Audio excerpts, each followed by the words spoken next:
Hello. I don't know if I'm here. I think I am. Oh my gosh. I'm so sorry that we've had such a technical problem. Borderline disaster.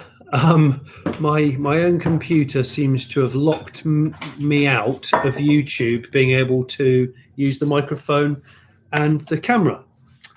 Oh, I need my questions. So I'm now doing it in the kitchen rather than my office, and I want to thank all of you for hanging on in there, because there's like 700 nearly people who have been holding on for this. So I'm so sorry. I have no idea why my computer won't let me do it, but anyway, bollocks. Let's drink port. I'm going to start off by just saying, firstly, I hope everyone's had a really good Christmas, and I hope that everyone has managed to have a bit of rest, because I don't need to tell you that it's been very odd. And I asked everybody a couple of days ago to send me any questions, and there's a couple of questions. So what I'm going to try and do is I'm going to answer a couple of questions that have been already sent, and then I'm going to try and look up. There's a lot of streaming questions and things, so I'll try my best. That's awful, isn't it? And I hate being late. That's just textbook late. Anyway, I'll show you this before I forget. My little cable car scene with a manger in front of it, keeping it Christmassy. And I'm wearing some prototype merchandise that I think has just gone on. Anyway, enough of that. Thank you so much to everybody who yeah, here we go, drinking port. It all goes tits up from here on in. Well, it won't. First of all, there's some questions from YouTube, and I'm going to do those now. Mike Marshall, what happened to hydrogen fuel cell cars? Why did they disappear when they were clearly better than all battery cars? Well, I'm going to say hydrogen is a fine way to power a vehicle, theoretically, but there's lots to package. And I think it's hard to store hydrogen safely in large quantities. So the reason why I don't think hydrogen passenger cars will be really popular, because they can't make the stuff small enough. But I do think hydrogen is going to be amazing in vans and lorries, trucks. That's where I think we're going to do it. Oh, Mark R. Hang on. Hey, Johnny. Who do you think would win if a werewolf fought a vampire? I think a vampire, but what do you think? Cheers, Mark R. I'm going to say a vampire. My wife's obsessed with watching like American rubbish vampire stuff. It's terrible. It's really just nasty. £5 towards the port fund. Thank you. I've gone for a fairly budget effort this year, Taylor's 2015, but you know what? It's nice. Let me just, gosh, I forgot how frantic these things get. I haven't done a YouTube live for about 6 months. So Andrew Bolton on YouTube said, why are you selling your two Hondas? Well, the brutal truth of it is we have a new build mortgage that we're trying to confirm, and the goalpost changed for our mortgage because of lockdown, and we can't afford to get the mortgage confirmed until we've got a certain amount of money, and my earnings have been down, and so I need to sell some cars. That's kind of it, really. Lord's Brewing Company, the main man is here. Bless you, mate. First live is scary. Yeah, thank you very much. I'm so sorry I'm late to everybody. Gosh, that port feels good after that stress. I'll tell you what, it's been a stressful year, hasn't it? I have to say. In fact, somebody has asked me that question in here. Here we go. Austin Green, are you ever going to do a catch-up with Red Victor 3? Yes, I planned one in 2020 to drive, or to be driven in Andy Frost's street legal dragster, the 5-second car. Never happened. So the short answer is yes, but I haven't done it yet, but we'll do it.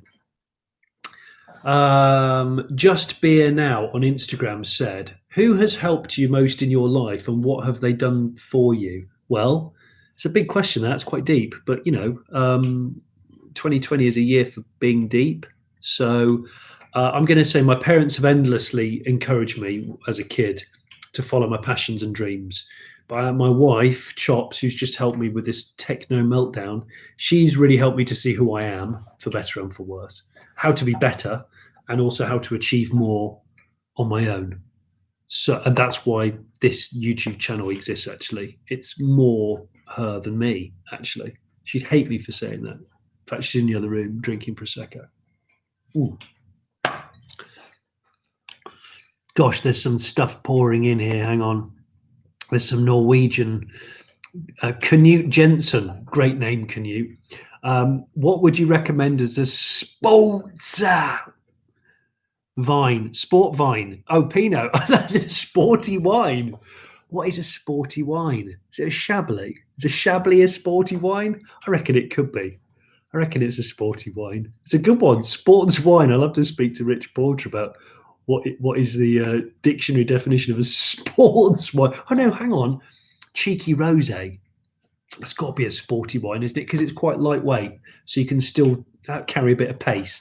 A red wine is not a sports wine, I don't think. The Organo, best and worst Smith and Sniff video cars you've ever had for episodes. With the one of the hardest ones was rigging up, of all things, Rich Porter's own Defender, one of the last edition old Defenders, because it was really, the suspension's so awful. It's actually really hard to get a steady shot in it, and I couldn't get a tripod to lock down on it. It was crap.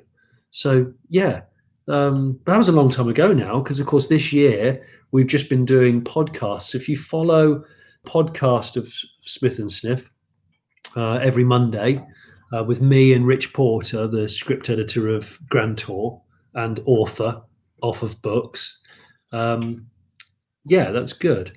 More port needed. Thank you very much, Classic Britain. I haven't replied to you, but I know that you have DM'd me. Cartoon Crew, thank you very much. Right, I am going to go through these. Oh, question from Just Beer Now. What car have you always wanted but you've never owned? Well, there's a lot. I'm going to say an Audi Quattro turbo, because I had an Audi coupe, very early 80s one, and I'd like a very early Audi Quattro turbo or non-turbo maybe, but probably a turbo. But I'd like a brown one, and I'd like the quad light one, but they're incredibly blimmin' expensive now. Hoik Ben Netiels, he's just gone sport. Sports. Fucking sports. Yeah, sport. Also known as sport. Ooh. Thank you very much for all these messages. Gosh, there's a lot going on there. 2.2 Prelude. Robin's sentence. You should be called Mr. Alias or Mr. AKA. Industrial Junkie is the best. What is the worst you thought of? What, the worst name or the worst Industrial Junkie? I was talking to someone about Industrial Junkie a couple of hours ago, because that show nearly killed me, as you might know from stories on Smith and Sniff and stuff. But yeah, I very nearly died on an oil rig, which was nice.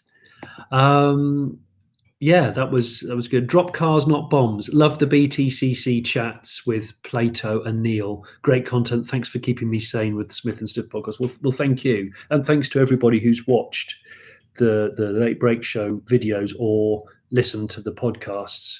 I didn't realise that. I didn't realise the sort of the lovely messages that would come through. Actually, like people saying that it's actually helped amongst the madness. I just realised there's a picture of a very old woman that one of my kids drew, painted just there. It's an elderly woman. This is not where I would plan to do the video, but amongst all the bobbins, yeah, the techno bobbins. Oh, does anyone want? I haven't got many left. Do you want a fudge or a twisted or that one? I think that's an orange. I don't know. I'm going to just stick with port. That's all right. Right. Oh, what we got here? Hang on. I'm just going to. Oh yeah. What car have you always wanted but never owned? A Quattro, or maybe a Porsche 356, or a 911 air-cooled. It is the car that I maybe never will own. Now, this person sent a good question. Steflex3000 from Instagram. If you don't follow me on Instagram, I'm on Jonny Car Pervert, because someone took Car Pervert and they won't give it back, and they don't use it, but they won't contact me. Any cars you wish a manufacturer would make that they don't. My example, not mine, this person's, a Porsche for above the 911 for maybe £250,000 with a mid-engined V8. Okay. Well, I'm going to say a Mercedes S-Class estate because I think they should have always made one, and maybe an Audi A8 all-road because I think it'd be brilliant. And I wish there were more cool estates to maybe wean people off SUVs, but also I wish there was a cool electric estate car out there, which there isn't. There's only one electric estate car out there, and it's not cool. Also, I think BMW should make the Isetta bubble car again, but as an EV. So they could use their I-Series and go back to their roots. Imagine a carbon fiber tubbed Isetta electric bubble car that's safe. Oh, hang on. Evil Mario. Hi, Johnny. How's the Figaro EV conversion coming along? I'd love to do my Saxo, but doubt they'd be considered a good use of my nan's inheritance money. But the thing is, we haven't started the EV conversion on the Figaro yet. We've got it planned, but we haven't started it. The end of this year has been particularly hectic and just a little bit difficult logistically with travel. I was on a very uncomfortable chair. Sorry about that. And so it is slated. But as you have rightly pointed out, if you're going to convert a classic car to EV, you have to think about why you're doing it.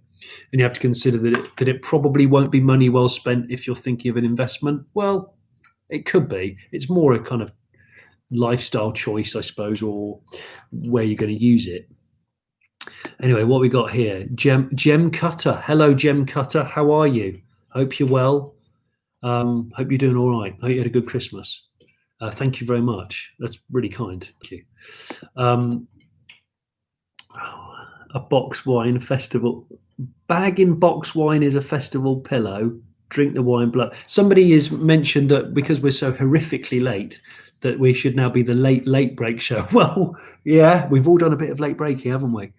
I've seen quite a lot of it driving on the road outside our house. Actually doesn't get gritted, so it's very icy in this sort of time of year.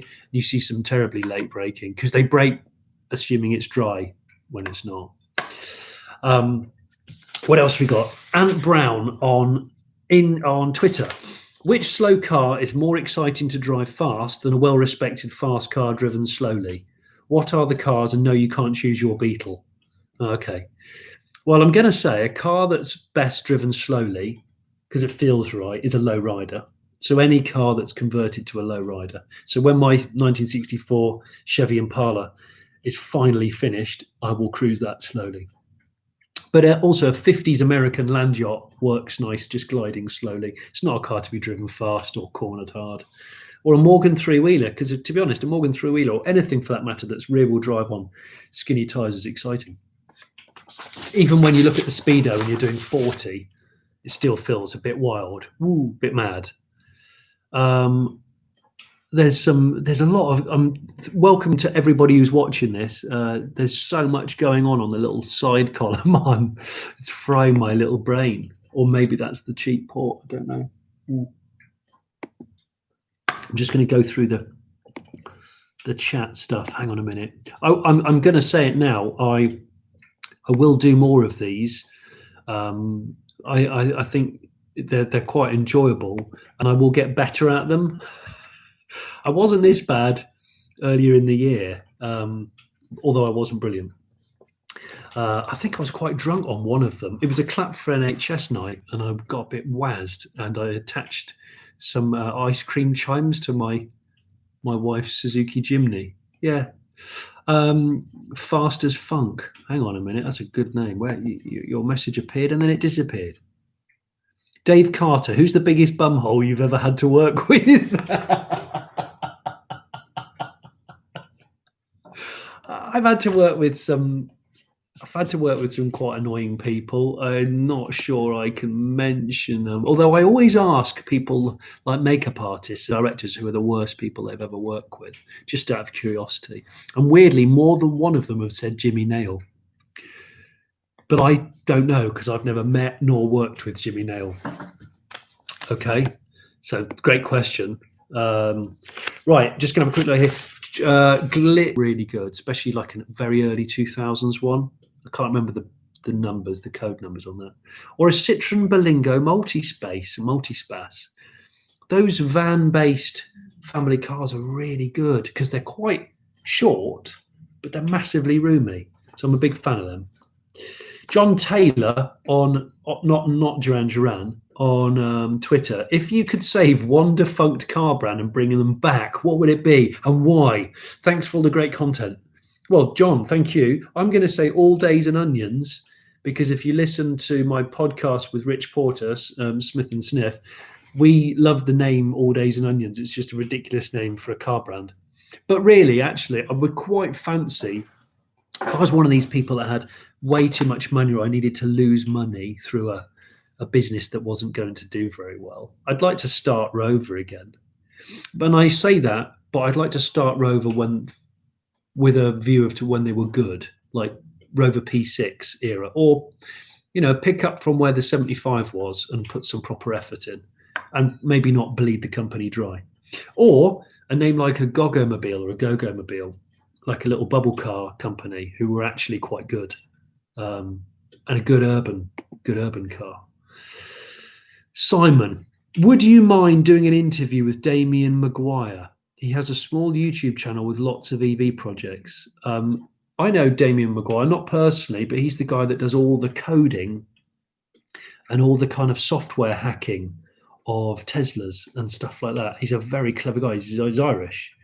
I'd very much like to. In fact, 2020 was going to be the year that I went to Ireland for the first time, and I was going to do a couple of features in Ireland, and well, I didn't go to Ireland, did I? So yeah, I'm a bit creeped out at that picture of the old lady behind me that my son did. I keep looking at it in the. Alistair McLeod on Twitter.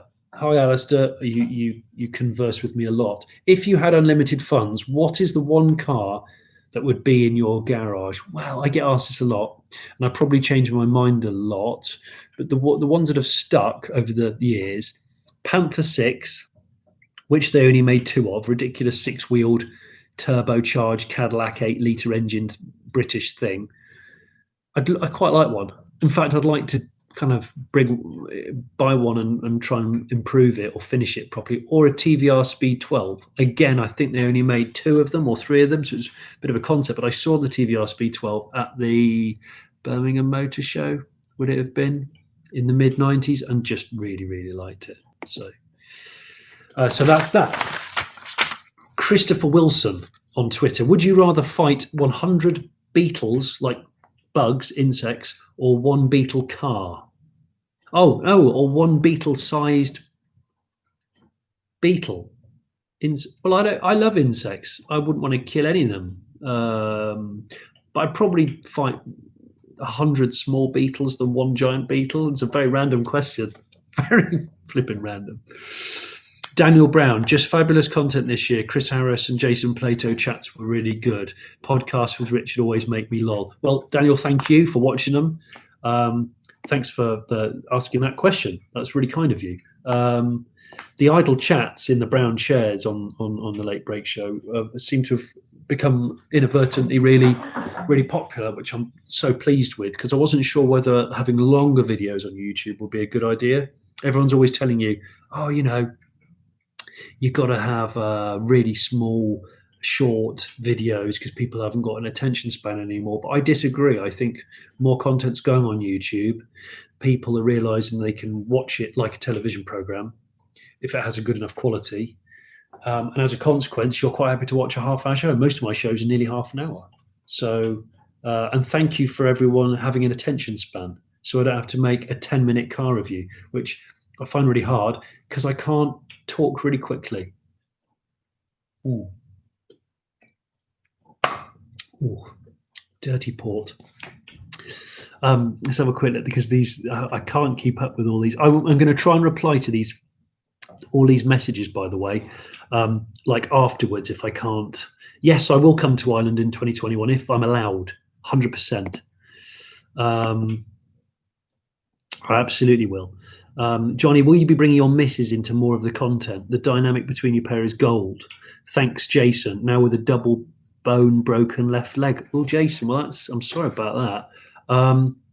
Yes, My wife is going to appear in more videos. She doesn't actually like doing it, but I think she realizes the value of it sometimes. She's a funny one, my wife. Yeah, she kind of enjoys trolling me. And I think she's also realised that it's a little bit harder than it looks, this YouTube like. But she's very instrumental in the logistics of it, the production of the Late Break Show. In fact, way better than me. Matt Fleury, great content this year. Thank you very much, Matt. That's really kind. YouTube is the TV viewing of the future, Jonny, said Rob Lowe. Are you the Rob Lowe from Breakfast Club? I'm sure you get asked that all the time. I'm sure you're not. Now, here's an interesting question from a guy called Andy Dodds from Twitter. Thanks for all the content. My question would be, who from the motoring world, dead or alive, would you most like to interview and why? I thought about this and I thought of 3 people or 4 people, and I'll quickly fire them off. The Phoenix 4, who fleeced over MG Rover and then ran away with lots of money and caused a lot of commotion. I'd like to interview them because I know where one of them is. I'd like to interview W.O. Bentley if he could be resurrected from the dead, or if I could interview ghosts. I'm not sure if that's the thing. I'd like to also, if we're talking about interviewing dead people, I'd like to interview Ferdinand Porsche, because Ferdinand Porsche, crucially, has that story to tell where he got imprisoned and then got let out of prison, but he was quite old when he went to prison. And he got quite ill in prison and never really recovered. So, but there's one more person I'd like to interview, and they're also dead. So it would be theoretically, or hypothetically, it would be the director of the film Bullet, P.T. Yates, who's was British, and created the ultimate car chase film, I guess the benchmark for car chase films, and probably wasn't a massive car fanatic, but he knew how to create that look on film, which was so iconic. It's become so iconic now, and people have tried to copy it so many times. So Matt Hipperson, estate or SUV? Bonus question. Would you rather fight 1 horse-sized duck or 10 duck-sized horses? No. What? Okay, estate or SUV? It's always an estate for me. If you follow me, you'll know that I'm not a huge SUV fan. I realise they're the best-selling genre of car in the world. I don't really agree with them unless you are towing or you genuinely need to use them for what they were designed to do, which most people aren't. I think we've forgotten how practical alternatives-shaped cars are. But the bonus question, would you rather fight 1 horse-sized duck or 10 duck-sized horses? I'm going to go with 1 horse-sized duck. I mean, I just think it'd be an amusing fight. I've got no idea what its powers would be. And there's nothing to do with cars, so I'm going to move on. Pete Bowater, will we see more of the Allegro project? And did you ever get the tan tartan sorted out? Peter, Numpty Hedgehog. That's it. He's called himself that. I haven't called him it. The Allegro project, obviously, it's been slowed down a little bit because of the pandemic, but we have got some progress. I think you're going to see a video out on that maybe right at the end of January, perhaps right at the beginning of Feb, but there'll be some stuff on social media before then. So bear with us on that. I haven't chosen the tartan yet. I don't know how to do the interior of the Allegro. I'm still trying to kind of decide because it has to be subtle. Thank you, Flight Industries, for your $5 pledge. I'm not familiar with this system. I'm trying to get my head out of it. King of Clubs, Seat Leon Cupra R Mark 1. Thoughts? I used to own one and I regret getting rid of that car now. Really good car. First gen Leon, quick. I knew a few people who had them as company cars back in the Max Power days and remapped them to hell. And then when they gave them back, they put them back to normal. They were rapid. I drove a few of them. I can't believe how many of you are watching. Thank you so much to all of you. 1,400 people are watching, which is just glorious. And I hope you're all having a great time at the moment, given the circumstances. It was a bit of a weird one because I was supposed to go and collect my parents for Christmas and film it as one of my videos. And of course we couldn't. I got the car and 24 hours later it was announced that you couldn't go anywhere and you couldn't mixed, blah blah blah. So that kind of got dashed at the rocks. So it was a bit of a weird one.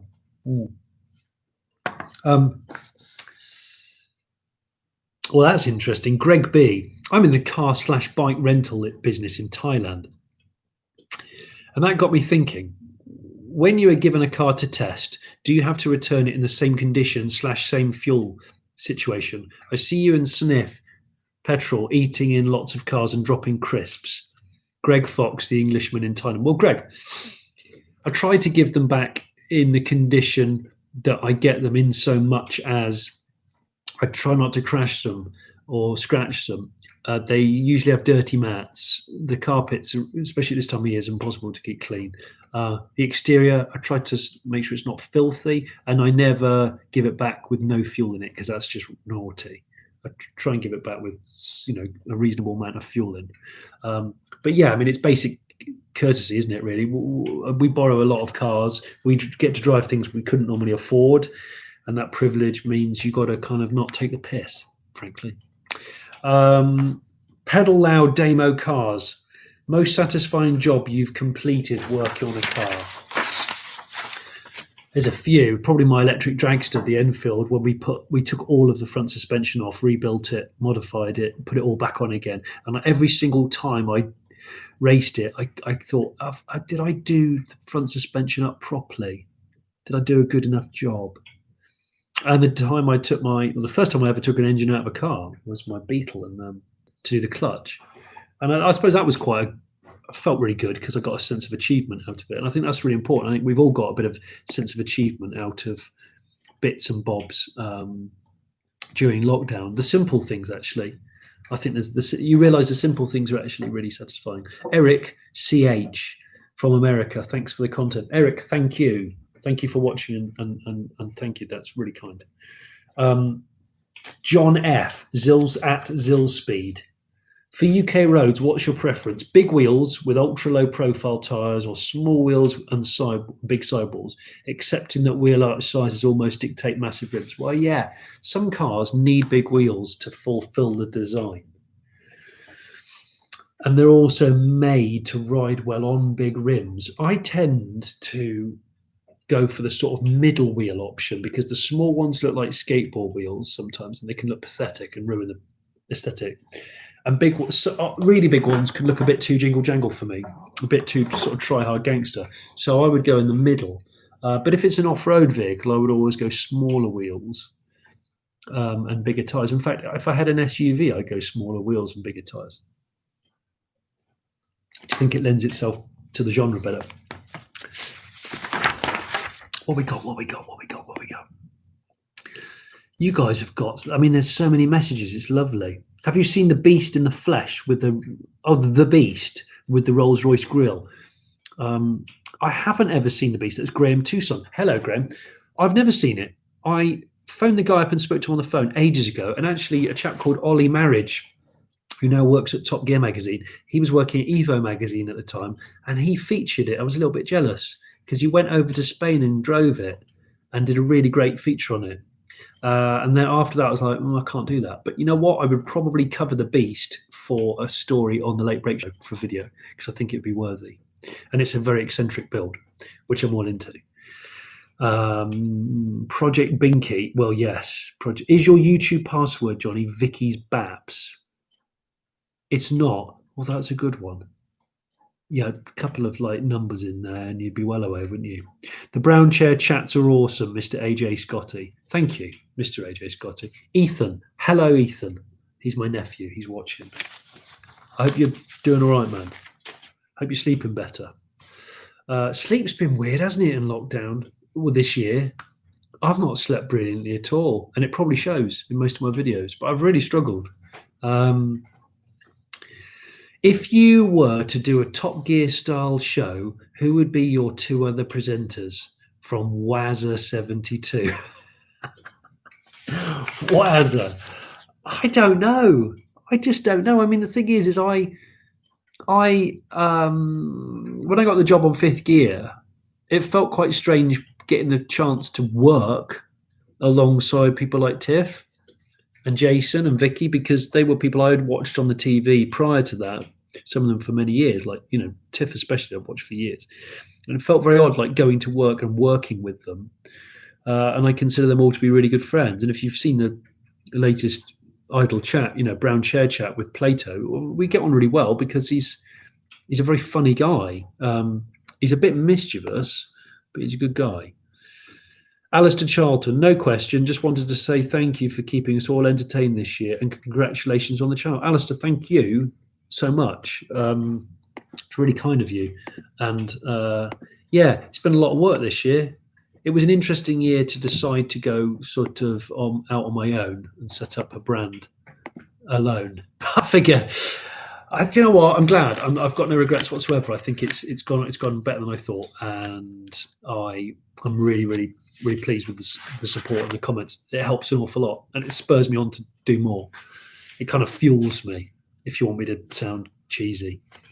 What 90s car would you resto mod with Tesla power? Zeus at Dub Zeus. Gosh, that's a hard one. What 90s car? Oh, hang on. Chops. Yeah. Your Figaro. That's sort of classed as 90s. You're going to do what to it? What would be the car that you would resto mod with Tesla motor if it was a 90s car? The Figaro. Although I'm not sure the Figaro could cope with a Tesla powertrain. We'll see. Okay. Gosh, there's so much coming in. I need a moderator. Austin Green. Hi, Austin Green. Got a great name. I like it. In fact, I was driving along a street called Austin Street yesterday when we were filming. Very narrow and cobbled. There's no reflection on you. Mark R. Hi, Jonny. Thanks for such great content. You are a superstar. I'm really not a superstar, but thank you. Bugger. Your message has disappeared halfway through reading it. This live thing ends at 9 o'clock, apparently. I don't know. It might do. It might do. Shit. It might do. That's in 5 minutes. Well, if it does, you can just start a new one. I'm just going to say now, if this live session finishes at 9, that's a clock up there. If it finishes at 9, I'm going to start another one because basically I was late for my own party and that's unacceptable. And I owe it to everybody. So if we do go off air, I will go back on air as soon as we're off. All right? Good. Glad we cleared that up. Could you get together? This is a guy called Wes Hooker. Again, great name. Could you get together with all the old Max Power Herberts for an interview? That would be great. I grew up with the magazine, but we'll be interested to hear some of the tales from the time with Dan, Mills, Fly. It certainly wouldn't be boring. Well, Wes, you've got a great idea there. It has been discussed before, and that's all I'll say. Clappers. What do you think of the current crop of independent car reviewers, customizers currently using YouTube as their platform to broadcast, and what are your plans to stand out or differentiate from them? Also, who's your favorite of them? Well, there's a lot of YouTubers out there that I don't watch. They're not massively interesting to me, but that's because I think they appeal to a different demographic. And as much as I deny it, I'm a bloke in my early 40s these days. So then I'm not their demographic. However, I'm really interested in how they make a living and how they hold their audience and how they understand their audience, because that's really key. Mark R. Oh, hang on, his message has come back. Love your craft. Dream video, an EV project around a Jaguar XJS Lynx Aventa. Oh my gosh, Mark. That would be one of the coolest things to build. I love the Lynx Aventa Jag. I think it's a wonderful car. In fact, I really like silly shooting brakes that look slightly awkward that will have cost about 8 times more than a normal car. One day, maybe. At the moment, I can't take on another project really, unless I've got an uncle that I don't know about and they've just died and they give me lots of money. But to be honest, the house will come first because this house is being knocked down soon. And that's why I'm selling the Hondas. Right, let's go. But thanks, Mark R. It's very kind of you. Clashing with repeats. This is Andy Bailey. Clashing with repeats of Bangers and Cash, but I much prefer this. So I've got it on mute so I can see the blonde lady, Sarah, in their office. I don't know what to say about that. I think you've done the right thing. I'm sure she's visually far better than me. Fast as Funk. Jonny, 2 of the 3 Cerberus Speed 12s are currently in the same garage as my Cerberus GT. Hit me up. I will hit you up. I'd love to do a feature on a TVR Speed 12 because it's still one of the sort of unicorn cars that fascinated me.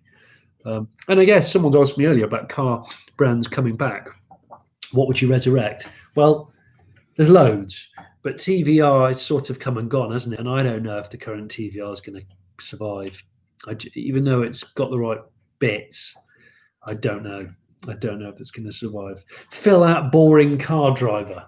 He said it, I didn't. What's the best handling of the EVs? The Mark 1 Focus equivalent, if there is one. One of the best handling EVs I've driven would be this year, the Polestar 2. Handles really well. Is on the stiff side with the sport suspension, but it handles really, really well. Tesla Model 3 is pretty good. Certainly better than the Model S and the X. The X is a bit of a boat, very comfortable boat. Jonny, what was the first motorbike you rode and what age were you? This is from a chap called Nimo EV.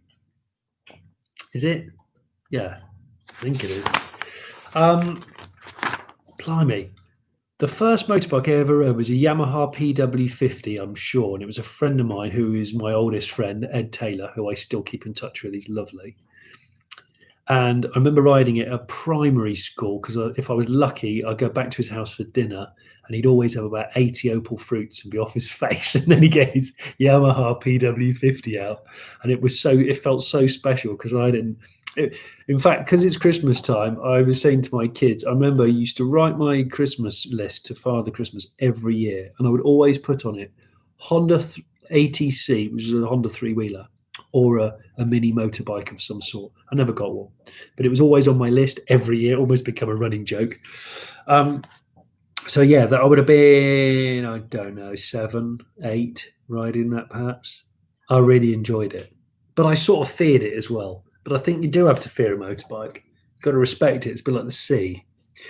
How's Allegro coming on? It's coming on slowly, but it is coming on. In fact, I need to speak to Mike at Midland Performance in Retro imminently, but I won't phone him now because it's festive times. Nathan at Shorty Temper. Okay, it's been a rough year, you don't say. What was your favourite car and interview experience of 2020? Favourite car? There's been a lot. There's been a lot of cars. I suppose, and just out of sheer madness, driving the street legal Aston Martin dragster in the rain in rush hour in Cheshire was up there. Driving the first generation Honda Civic, mint one, next to the Honda E, that was really, really good. That was special. There's been a lot of cars, like a huge amount of cars.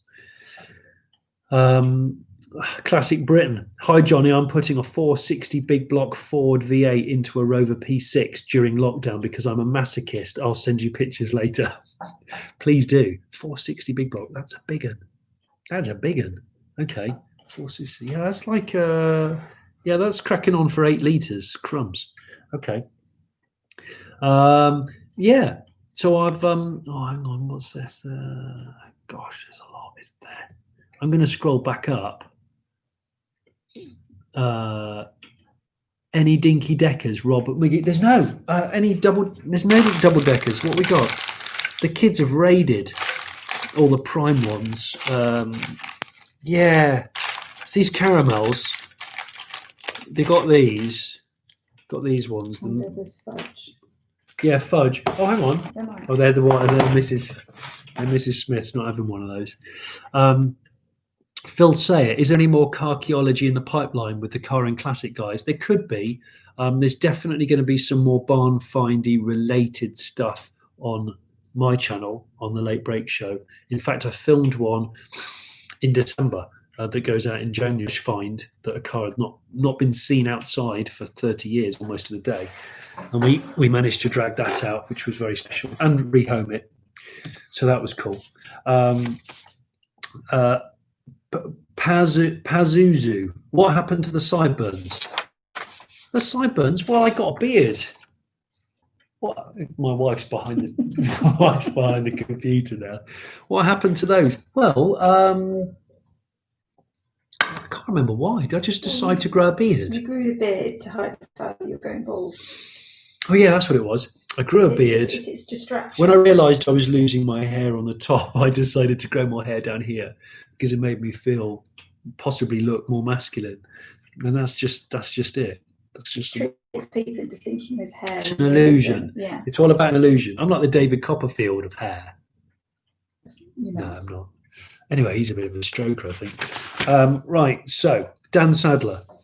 Do you know anybody that has a mid-90s Super Tourer that they do passenger rides in? I do know someone with a mid-90s Super Tourer, a British touring car. I don't know if they do passenger rides. It's on my list of cars that I must feature at some point quite soon. Yeah. Hi, Johnny. Thanks for the great content. Out of all the cars you filmed in 2020, which one would you actually buy? Oh, don't know. Do you know the Kia Soul, the 2020 Kia Soul, 64 kilowatt hour electric? That car, I was lucky. I had it for 6 months, despite the fact I had it mostly when it was in full lockdown. So I didn't drive it that far. It was incredible. 260, 70 miles. Really, really good.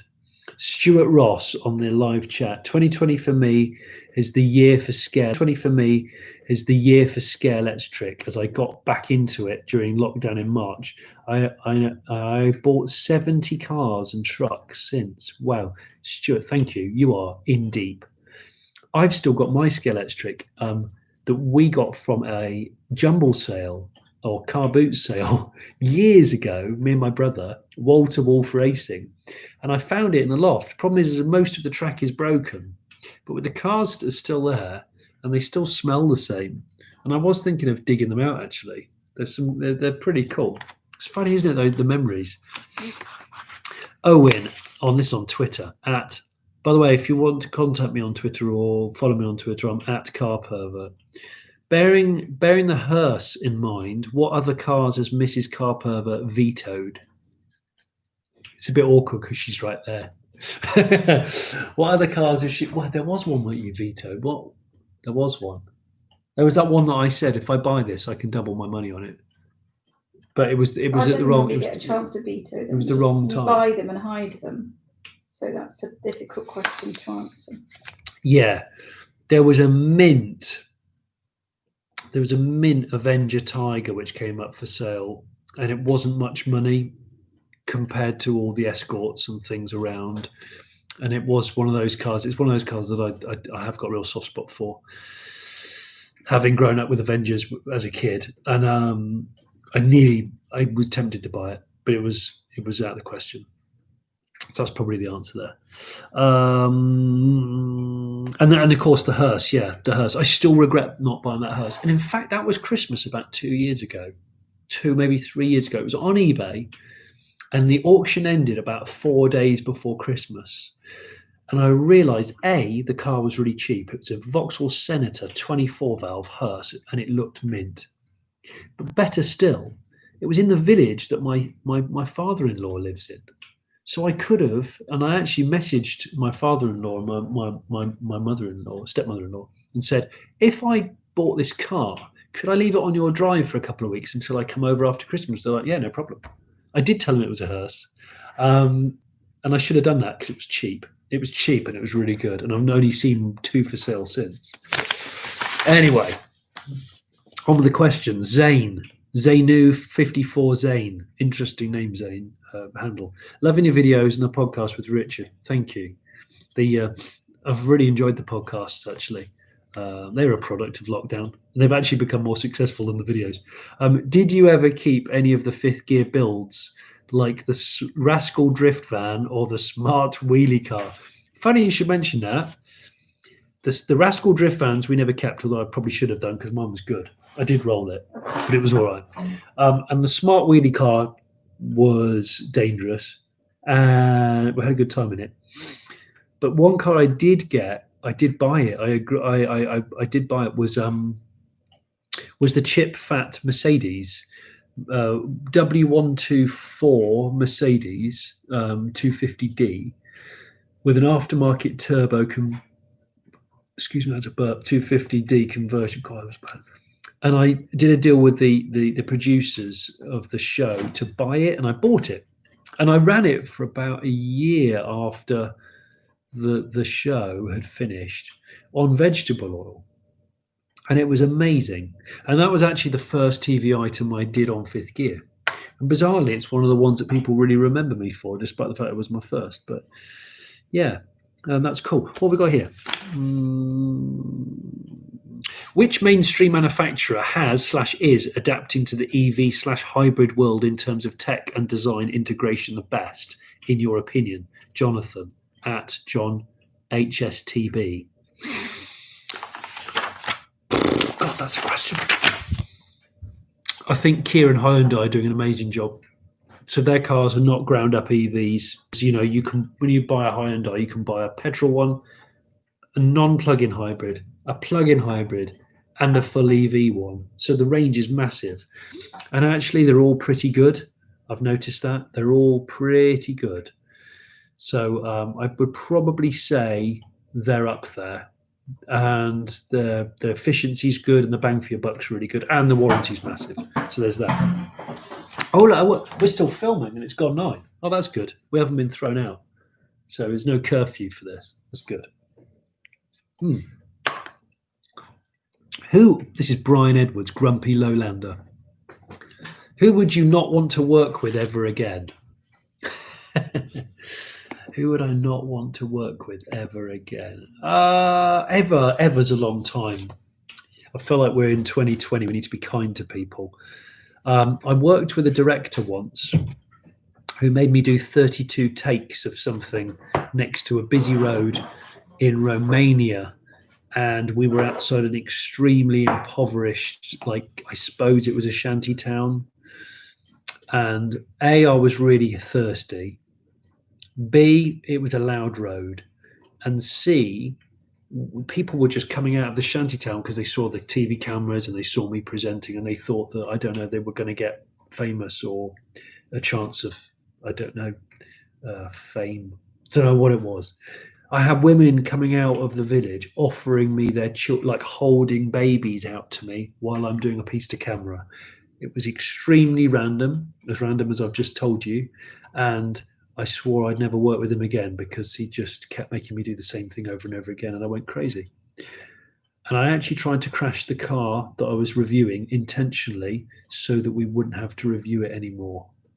I've never admitted that, but I didn't crash it. It was actually a really strong car. It was a Dacia. But it was a really stressful film day. Get the rally jacket out, says Tom May. I haven't got the rally jacket. Have I? No, I haven't got a rally jacket. No, that's Tiff. That's Tiff's area. Hello from India. Kushal Pandey. Hello. Hello, India. I have to say, that's one of the coolest countries I've ever been to. Driving through, I went around the south coast of India on a road trip in a Hindustan Ambassador, and that I'll never forget that. Dave Chun. Hi, mate. I've done plenty of classic bike restorations over the years. Do you fancy doing a classic car? Oh, I fancy doing a classic car. What would you recommend? Well, it depends if you're a beginner or not. I think if you're a beginner, do a car that's got a lot of aftermarket parts available and buy a car that's solid. I would rather buy a solid car that hasn't got an engine or is missing some easier to fit parts than a rotten car that's complete. But that's me personally. I also would never again buy an incomplete car, project car.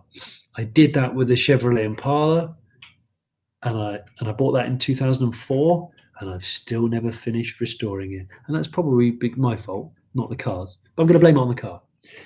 And 2020 was supposed to be the year that I finished that bastard car, and I still haven't finished it. But anyway. Joshua Smallbone, what's the worst car you've ever owned, and why did you hate it? The worst car I've ever owned. Well, the biggest mistake of car I've ever bought, I would say, and it's not a big mistake, I bought a really early Mark 1 Golf diesel, non-turbo, because it was an early Golf and it was cheap, but it wouldn't go over 40 miles an hour without white smoking profusely. It looked like a really shit Red Arrow stunt plane. And as soon as I drove away from the bloke's house, having bought it, I kind of felt like I'd made the wrong decision. So I advertised it the minute I'd got it home to my then girlfriend's parents' house. I said, can I just use the internet for a bit? And I went upstairs, went on the internet, advertised it again, and I sold it for what I bought it. So I must have owned that car for less than a day. Yeah, wasn't my greatest hour. Do you want me to ask you a couple of questions? You're going to ask me some questions? Well, a couple of people have said I should. Oh, hang on. Benzina Paul. Hello, Benzina Paul. Which 1970s or 80s Euro saloon would be best suited to EV? Citroen CX, Lancia Gamma, XJ12, or 604? That is a really good question.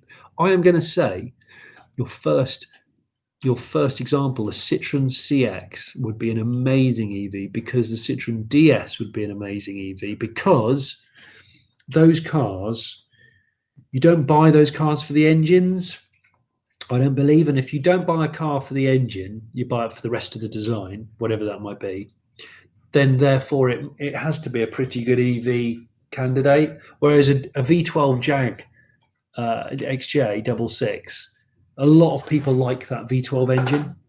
So I would say that's probably less. It's probably less good.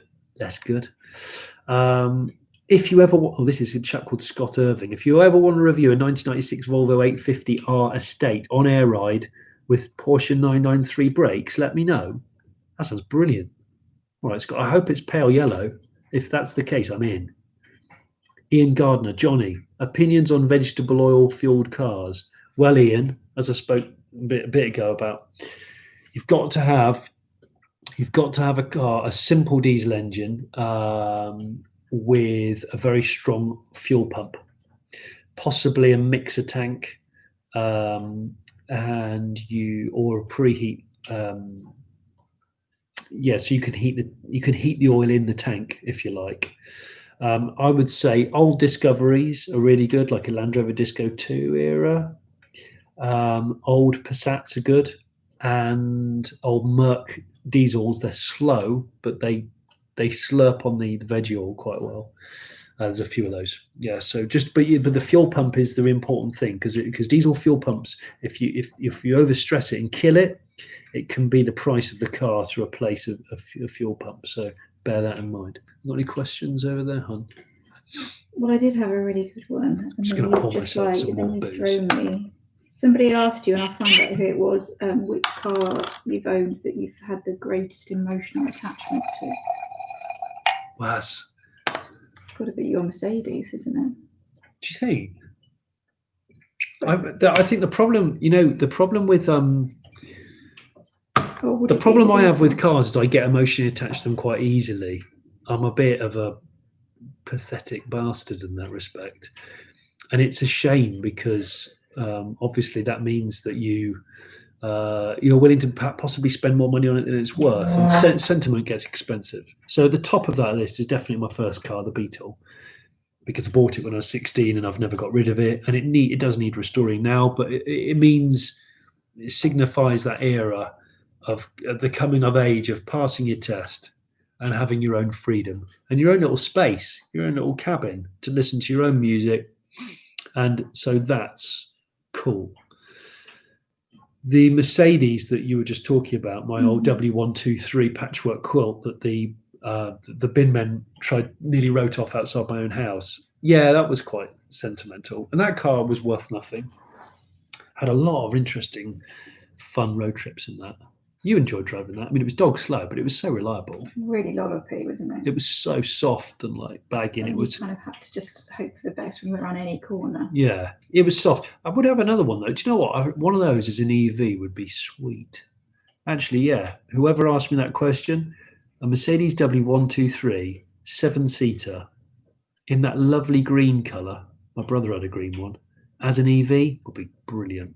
Be absolutely, or even a Volvo 240. Torslander as an EV, because they're strong, they're nicely designed, they're roomy and stuff. There's probably enough space to package batteries and stuff. What else have we got? We got another question? Neil Davies has asked. Oh no, hang on.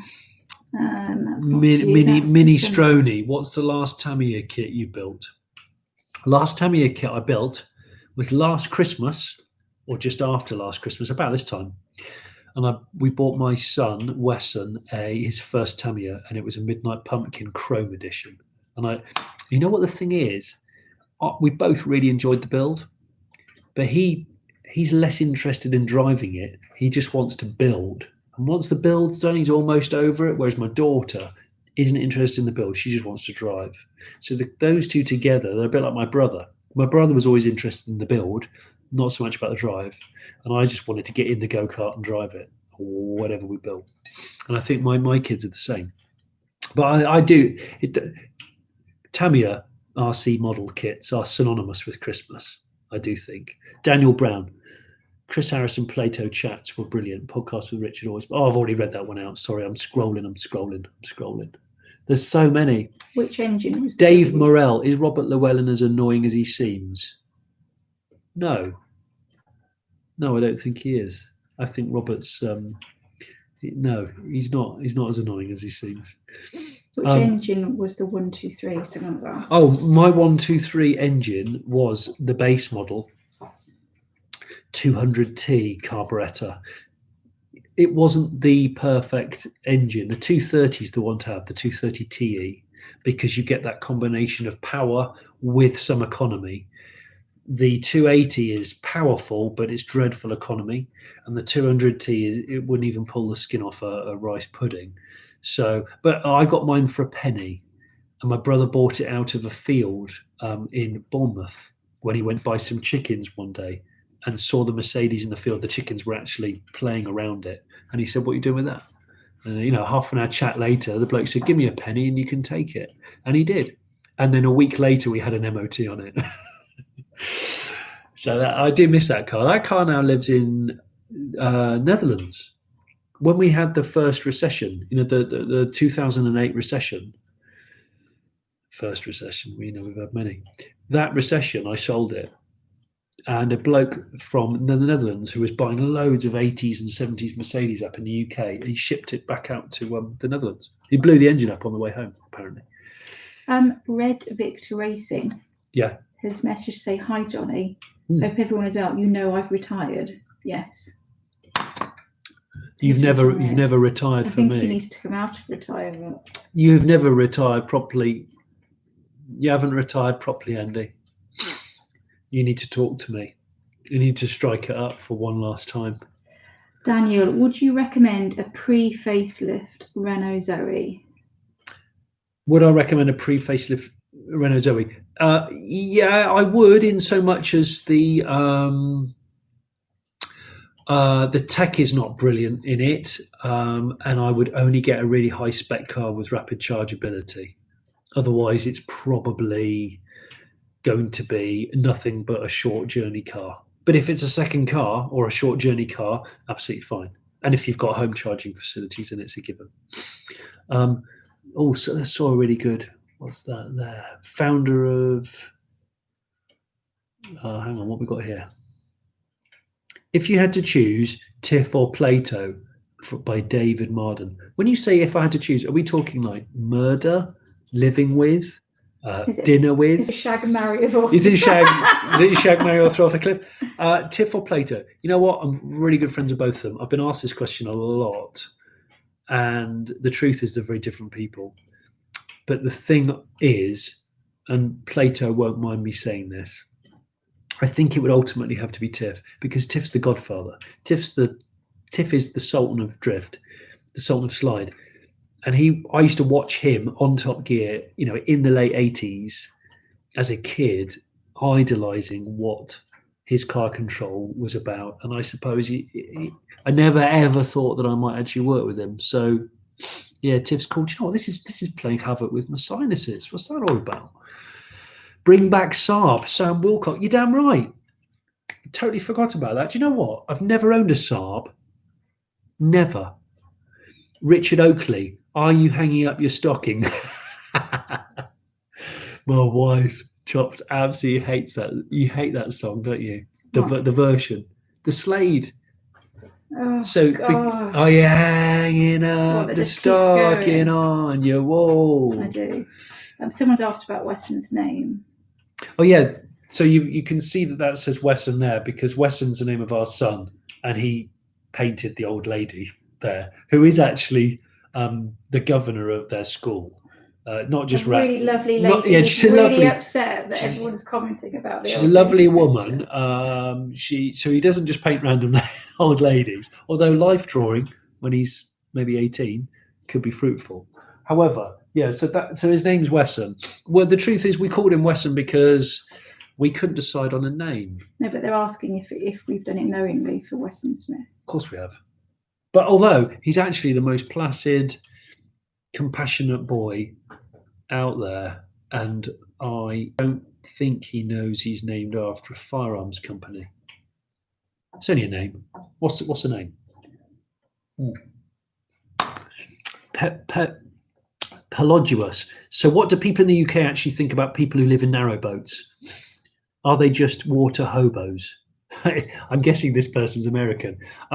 People that live on narrowboats, I think they're interesting. They obviously choose quite an unusual lifestyle, and that's okay with me. I've heard that damp can be an issue with like drying clothes and stuff, and I guess you've got to heat the place, which is unusual. Yeah, I mean, yeah, I don't have a problem. I used to want to live on a boat. And actually, it's not quite a boat, but my friend Max McMurdo, the TV presenter guy who does upcycling, he built his own kind of houseboat out of a shipping container, or is it 2 shipping containers on an old like freight barge. What we got here? Have you started the house build yet, Martin Pickering? No, Martin, we haven't. Because of 2020 and because of new build mortgages, etc., etc. So we're on the cusp of knocking this house down. So if I do a Christmas live chat next year, theoretically, you're going to be in a caravan. I was going to say we'll be in a new house. We'll probably be living in a bloody caravan. Yeah, we probably will actually. Hopefully. Jimny pickup, yes or no? No. From Trent. I don't like the Jimny pickup. I love the new Jimny. Obviously, we have one, and we really like it for all of its flaws. A lot of people, when the Jimny pickup was released, it's done by an aftermarket company. People going, oh, this is great, and it's like, no, it's a shit idea. I'll tell you why it's a shit idea. The Jimny's really, really short. Okay, so when you chop half its body off and turn it into a pickup, your pickup bed is about that long. Just buy an estate car because you'll fit more in it. There's no point. What you've done is you've chopped the back off a car that was really desirable and waterproof. And you're a twat for doing so. So don't do it. That's the best piece of advice I can give you. Jack, his wife wants a Mini. What should they get instead?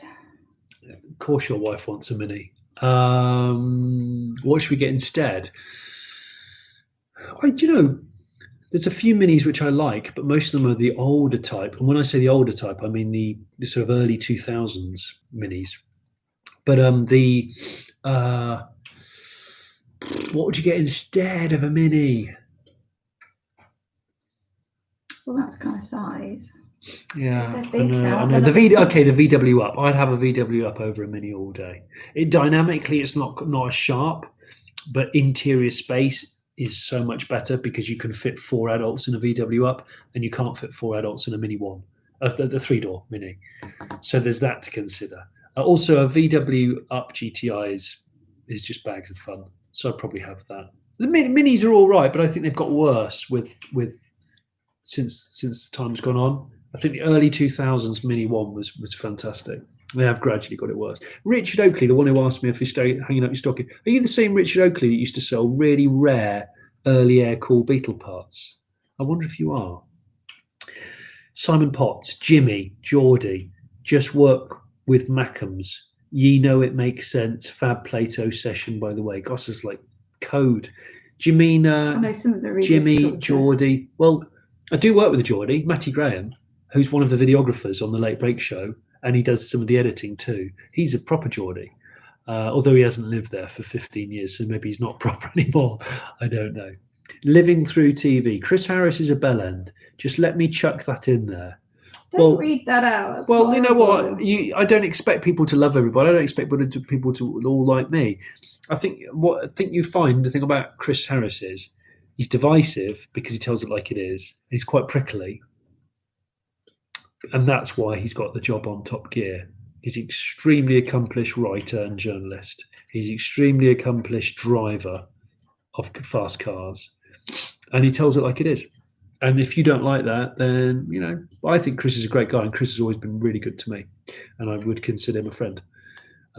People have asked for the Allegro update and a Allegro update. I know. GE_22. Hang on. Thank you very much. Towards a new house, might get you a doorknob or the building inspector some cheap board. Thank you, Jonny. Keep up the solid work. That's really kind of you. The bottom line is, we bought this house 7.5 years ago, and we were going to live in it for 2 years and then knock it down. It's not a very good house, but the location's great. Nearly, 7.5 years later, we're still living in it. And 2020 was finally going to be the year that we built the house. We knocked it down and we built an eco house with a better garage. It was the dream realised, although it wasn't, because 2020, it was 2020. And so it's not the case. So we were not supposed to be here in Christmas, but we are. But we're very thankful we've got a roof over our heads. I'm kind of glad I didn't bulldoze it just before the pandemic. So there is that. You've got to be optimistic, haven't you? Mark keeps saying hello. You just say hello to Mark. Mark who? Hankins. Oh, hi, Mark. Hi. Steve Morton, bring back the Avenger. Damn right we should bring it back. You know what? Everyone goes on and on about Mark 1 Ford Escorts, and they're great and all that, but, well, hang on. Has my session ended? No, it hasn't. No, I thought it had frozen. I love the Ford Escort. Early Escorts are fetching dirty money, ridiculous. But I'm all about the Hillman Avenger personally. It's the underdog, and I'm a bit fond of it. Bring back Troll, Morton Leenan. I don't know what you mean. Bring back Troll, as in trolling. You can troll me if you want. To be honest, it doesn't bother me, the trolling. I don't really care. You're never going to please everybody.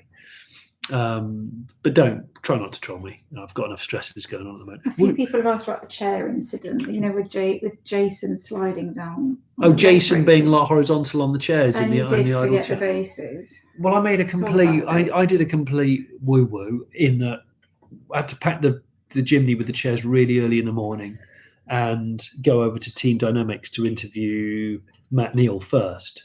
We were trying to cram it into a day because we didn't have the budget to film over 2 days. And the bottom line is I forgot to get the bases for those chairs out the garage with the chairs. So when we got to Williams and we unloaded the trailer outside and I had the brown chair in my hand, I was like, shit, I've forgotten one of the vital elements. I've forgotten the base plate. And the wonderful guy that runs Williams Heritage Centre, that beautiful Formula One kind of private museum, Tom Morton. I've got to hand it to Tom. Tom just super casually went, I can sort you out a solution for that. What sort of height? And I went, well, it's about that kind of height. And he went off into the storeroom and got 2 Formula One wheels that were about the right height, which you saw on the video underneath. And they were magnesium. And I was like, brilliant. And I was like, how much do you reckon they're worth? He goes, they're about 12 grand each. I'm like, 12 grand each just to prop up some cack old chairs. Paul Appleby, would you replace Clarkson, Hammond or May? Well, no, because I don't think you really can. On what? But I mean, if you've listened to the podcast with me and Rich Porter, the Smith and Sniff this year, I mentioned in one of them about doing my Top Gear audition, which I did 2 of them of. Did I do 2? It's like a screen test. It was a long time I did a ago. chemistry test and I did a screen test. You did, One of them was with Chris Harris and Rory Reid. Oh, that was later. Though, And one of them wasn't was for Extra Gear. I auditioned Yeah. for Extra Gear, which never came. At the time, I was really annoyed that I didn't get it. I was a bit frustrated, but actually, in hindsight, I think it was probably a good thing. People say things happen for a reason. Well, it happened for a reason, didn't it? But I'm always a believer in you've got to turn a negative into a positive, and if I had got a job on Top Gear, it might have gone down like a shit sandwich. So you don't know, do you? And here we are. Oh, someone said Swift Sport instead of a Mini. Suzuki Swift Sport's a brilliant.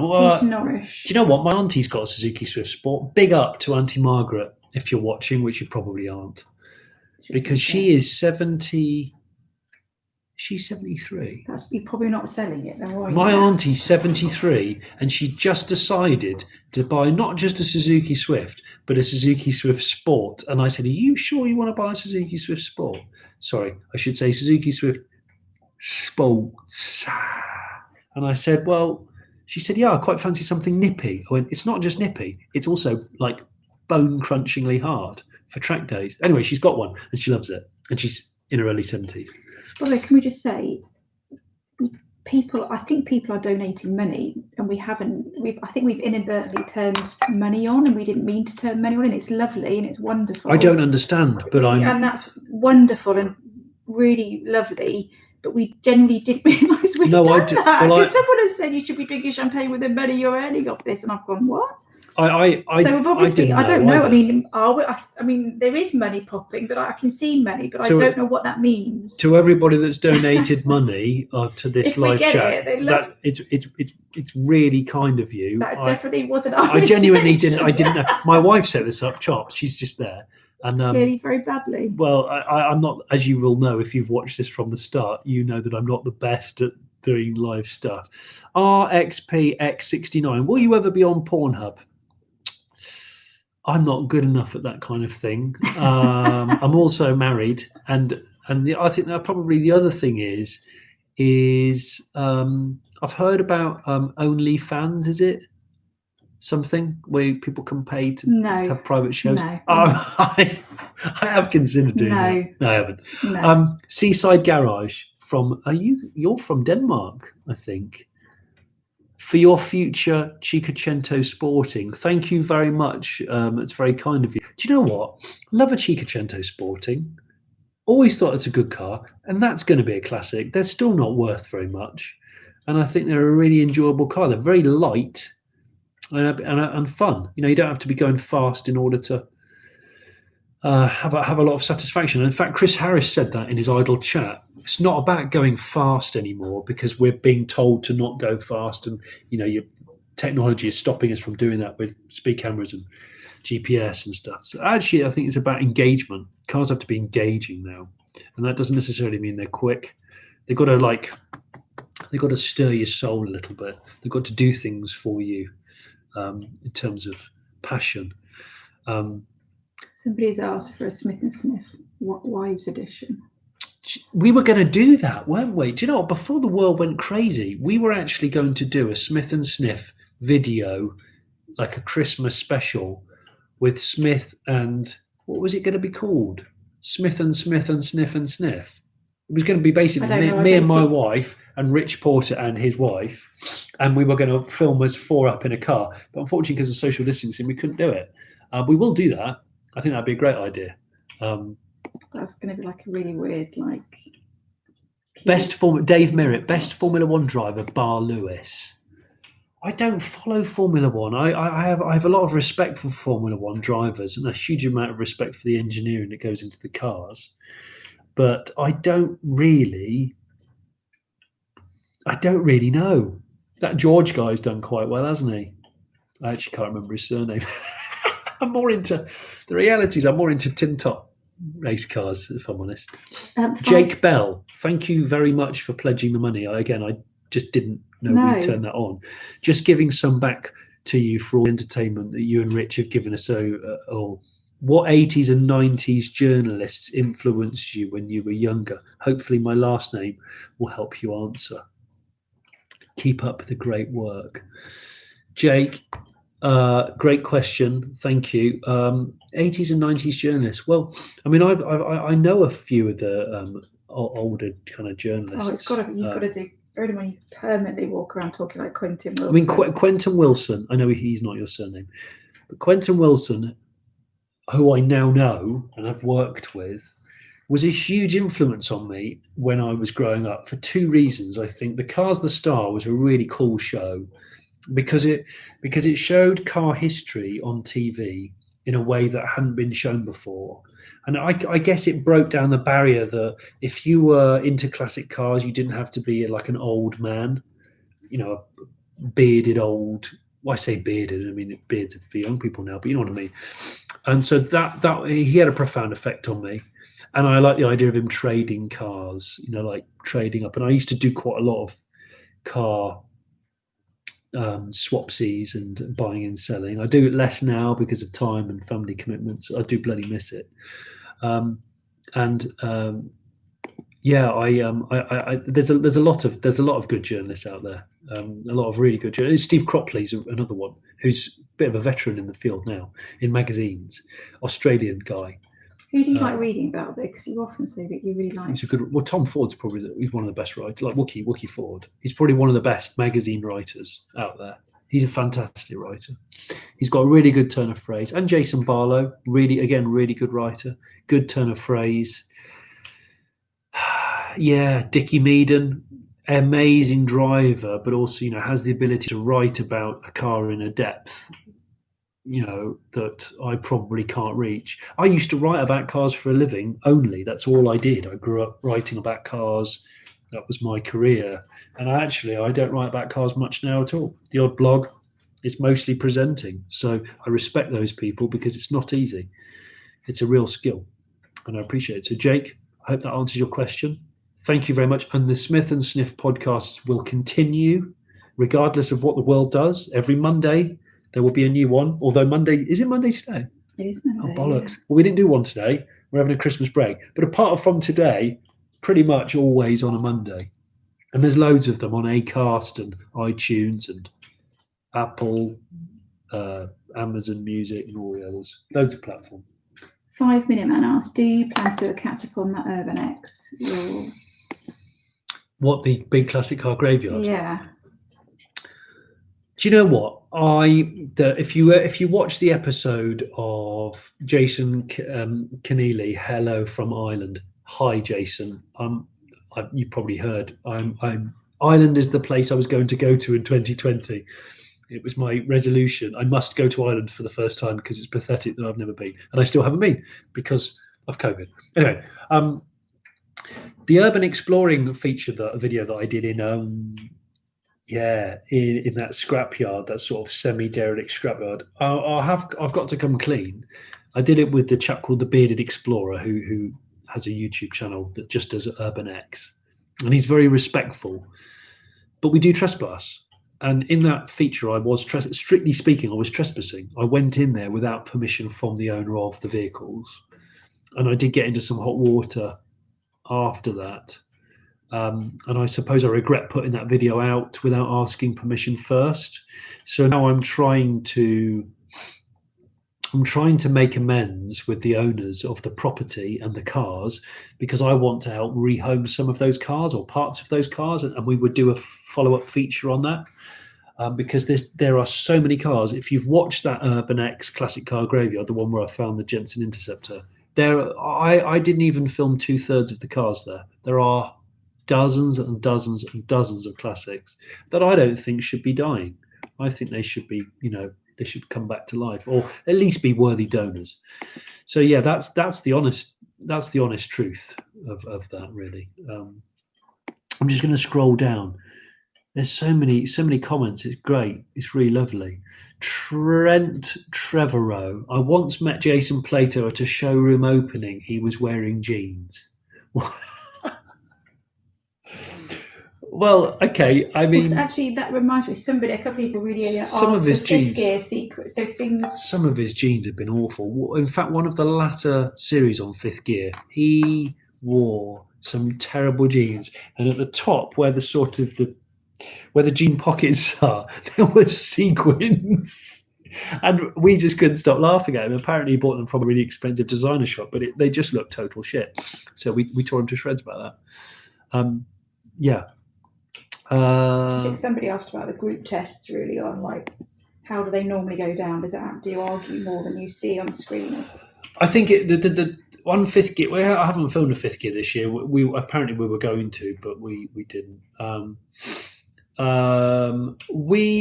always got on. And we always enjoyed it. But if somebody turned up to the shoot in a bit of a mood, you'd know about it because they'd probably be a little bit more aggressive with their opinions than before. And I used to do it as well. They always knew when I was in a strange mood. But I would say, yeah, in fact, the team tests were my favourite thing to film on Fifth Gear. I always enjoyed them the most because you did a bit of research on the car, you did a bit of research on the competitors, the possible competitors, and you could just lay into it. Or you could just, I don't know, fight its corner if everyone else was tearing it a new one. And everyone has a completely different opinion because Tiff's a race driver and Vicky likes either really luxurious or kind of good handling cars. Plato's all over the place. I mean, Plato likes the X7, BMW X7. So I mean, I don't know what he's going on about these days. Someone's just got to say, no wonder Michael Schumacher wanted to tear Jason's jeans. Yeah, do you know what? Out of all the jeans, he should have torn those ones with sequins on. They're absolutely appalling. Terrible jeans. He still laughs about it now. I think his wife took him to a charity shop without telling him. Leeds Town, Jonny, did you work with Quentin Wilson? How did it go? Well, I did. I did a couple of little short videos at a motor show, a classic car show, 2 years ago with him. They're online. They're on YouTube somewhere. We got on really well. We had to do an official opening for the London Classic Car Show, and we, a bit of banter, a bit of live chat in front of an audience. Got on really well. In fact, I remember the first time I met Quentin Wilson, I was sat at the same table as him at the Goodwood Festival of Speed Ball. I was going to say, I was there. You were there. It wasn't. We were there when we were having drinks, like the sort of champagne to start with outside. Yeah. And we were chatting to Tiff. That's right. And his lovely wife. Patsy. And then Patsy, and then Quentin, and it was just the most surreal conversation, wasn't it? Yeah, it was. I was properly starstruck, actually. Because but it is one of those events anyway, isn't it? Yeah, you see lots of very famous people, but I suppose there are famous people and there are people that had a profound effect on you when you were growing up. And Quentin Wilson was one of those. And I had to tell him, I said to him, look, you're one of the reasons why I'm in this bloody job. Because I used to get my parents to record the Cars the Star on VHS video, and I used to watch them back, and I just used to absolutely love it. And I did a A-level project on cars in the media and something like that, and I did a spoof sort of, I don't know, 1950s Quentin thing. I've still got it on VHS. I've seen it. Have you? Your parents showed it. Oh, it was very embarrassing. Someone's asked a really weird question, but it could be quite fun, which has now just gone away. It basically said someone has to save your life by driving around a track. It's basically, so someone's got to get on a track quickly to save your life. Would you pick Jason, Tiff, or Chris Harris? Someone's got to get onto a track. So basically, I don't know, drive someone's quickly. Someone's about to shoot you or something, and the only way someone's got to get around a track really quickly to save you. So you think Plato would get around? The only reason, I mean, they're all extremely handy drivers, extremely handy, way, way beyond anything I could imagine. But the thing is, Plato's a current race driver. And Plato is savagely competitive. So I would say he is a sharper tool than Tiff is. And that's not taking anything away from Tiff. Tiff is nearly 70 and he's still an insanely competent driver. So I would never want to take that away from him. But yeah, Plato. I'd probably, if my life depended on it, I needed a getaway driver or someone to drive me to hospital because I was bleeding out or whatever, I think it'd be Potato out of all those. I got a couple of questions here. Someone's asked, what's the VHS A-level project on YouTube? Do you know what? I might dig it out. I did dig out that wedding honeymoon video. That's not going on. What on earth are you talking about? No, the one where not that one. Where we go? No, not that one. Where we go to San Francisco. When we do the little tour of San Francisco on bikes of the Bullet, where they film Bullet car chase. Yes, I do remember. Matt Crick, who'd win in a fight? Was it be Wendon Zambo or Anal Conway? You've obviously watched an old Smith and Sniff video about strange place names or caravan names. I'm going to say Wend and Zambo, because Wend and Zambo's got some dodgy South African mates, and he'd call them up, and they'd end up burying you in your own back garden. You wouldn't mess around with that. Prelude 2.2, yeah, absolutely, Jonathan. Yeah, absolutely. Phil said Dickie Meaden's save at the Festival of Speed remains one of the greatest motorsport recoveries ever. Dickie Meaden's an incredible driver. I might get him on the Late Break Show, actually. He's someone I've thought about getting involved in it. We're in the middle of a 2.2 Prelude build. Love them. Unit 9 TV. Well done. It's a good engine. It's a really good. Yeah, not the wedding night video, Wayne Mason. No, that wasn't it was filmed. the. No, we didn't film any of that. But Well, not that I'm aware of. No, we didn't. No, we didn't. There was a honeymoon. It was the honeymoon videos. Yeah. A few people asked if you know Harry. Harry Garrett. Harry Metcalf. Harry Metcalf. I do know Harry Metcalf. I've known him a long time, since he owned Evo, and he's a really, really good guy. In fact, a few people have asked in the comments, I think, about who do you watch, what videos do you like, what channels do you like on YouTube. Harry's Garage is definitely one of the ones that I watch, and actually Harry doing his own YouTube channel was one of the catalysts, I suppose, to me thinking maybe I should do this myself, because he proved that you could just hold an audience with, I suppose, your own background knowledge, not shouting too loudly, not having to drive sideways everywhere. And Harry's got a lot of nice motors. He's fortunate enough to own a lot of nice motors, but I think Harry's really good. Harry's really good. We need a charger for this. You do, it's just behind you. Yeah, I'm going to just put the charger on.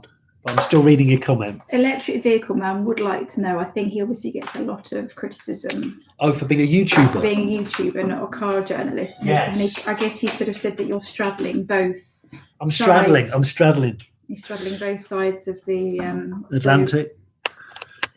Do you know what? What's your perception, I guess, of that? And it's a big question, isn't it?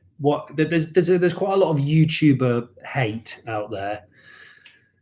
When I was in print mags and traditional journalists and all that, we used to see these people come in who were called influencers, lifestyle influencers, and we were a bit confused by what the hell that was about. This was the early days of YouTube, of social media. Yeah.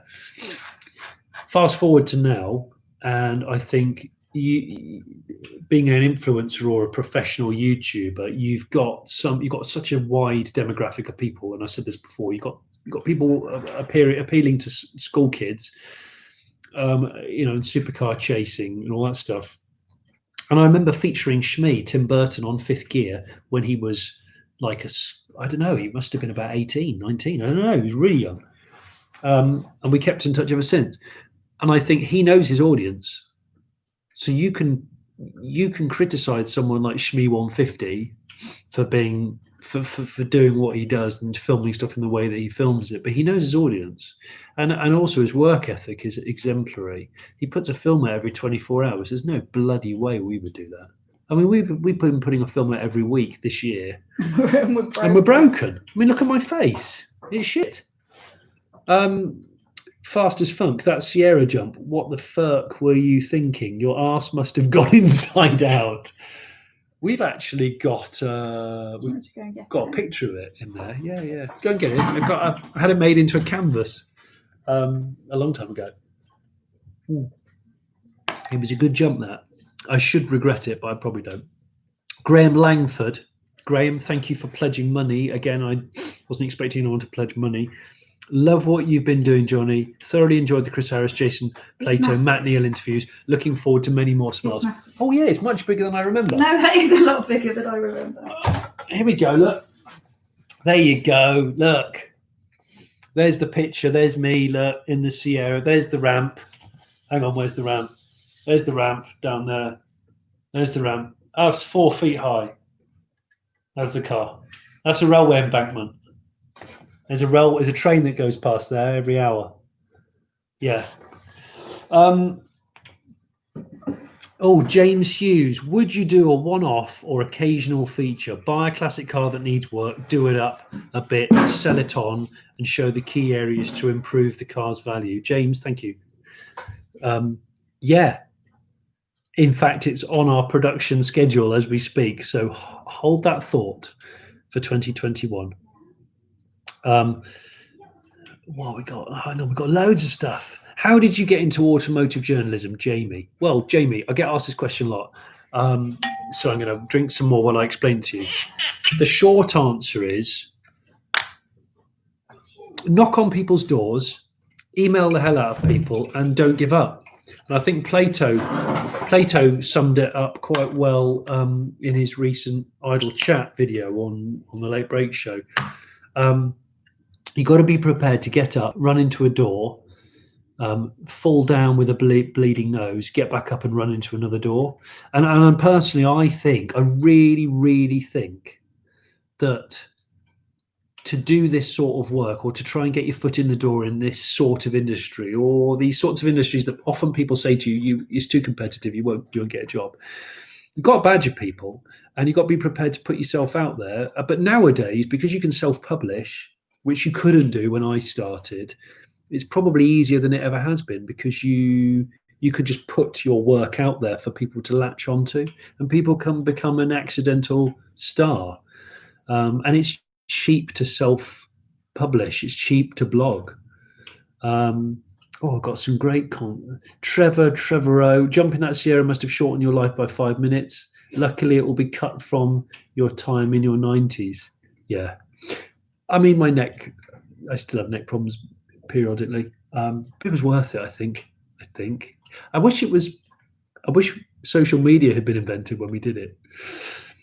Brad Jones, brown chair chat with Harry would be good. Well, Harry has actually said he would, so I think I might pop over. I'm long overdue to go over to Harry's place, Harry Metcalf. So I need to darken his door.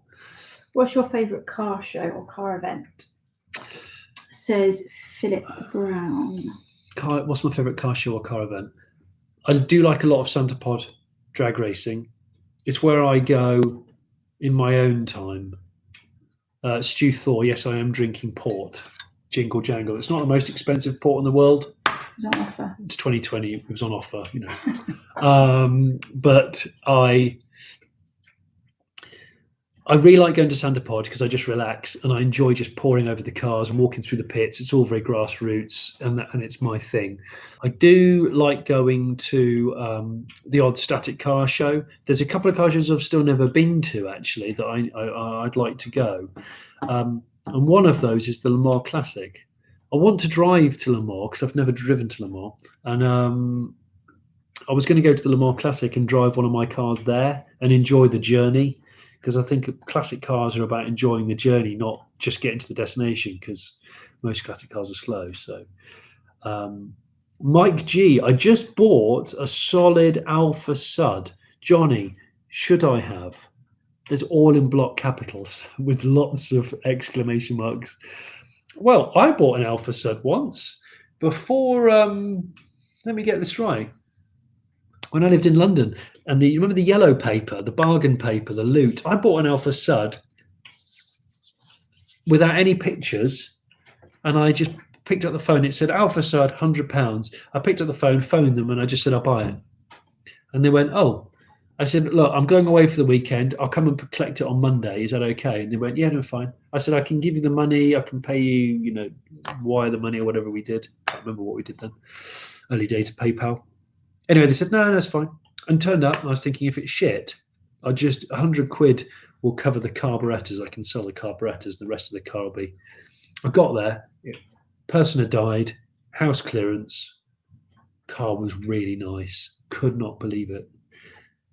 Took it away. Enjoyed it for a bit. Cleaned it. This was the early days of eBay. 2001, 2002. Cleaned it up, put it on eBay, sold it for £1,000. Straight away. In fact, I could have sold that car probably 3 times. I do miss it though, because it was a rare one. Alpha Sud gold cloverleaf with electric front windows. Matt Evans has asked, Dukes of Hazzard, Starsky and Hutch, 18 or Knight Rider? Oh bugger! That's the And he's missed Airwolf off that. Well, because Airwolf's airbound, doesn't count. It's not got wheels. Okay. Actually, it does have wheels I to did land. like Airwolf, though. What I liked about Airwolf was the fact that all you heard was air. And they had a really good song. So Dukes had Starsky and Hutch. Okay, I'm going to say, as a kid, Starsky and Hutch was sort of a bit old because it was 70s. The only thing I really loved about Starsky and Hutch was the cardigan, a shawl neck cardigan, and I actually have tried to find one that wouldn't look too stupid on me, and I haven't found one still. So Starsky and Hutch wouldn't be in there. A-Team was always really good, and I always wanted it. I had an A-Team plastic lunchbox at primary school, and I absolutely loved that. The A-Team van was pretty cool, but remember, Face had a white Corvette with a red stripe on it, and that was really cool. And I've met Dirk Benedict on Fifth Gear once, and he was amazing.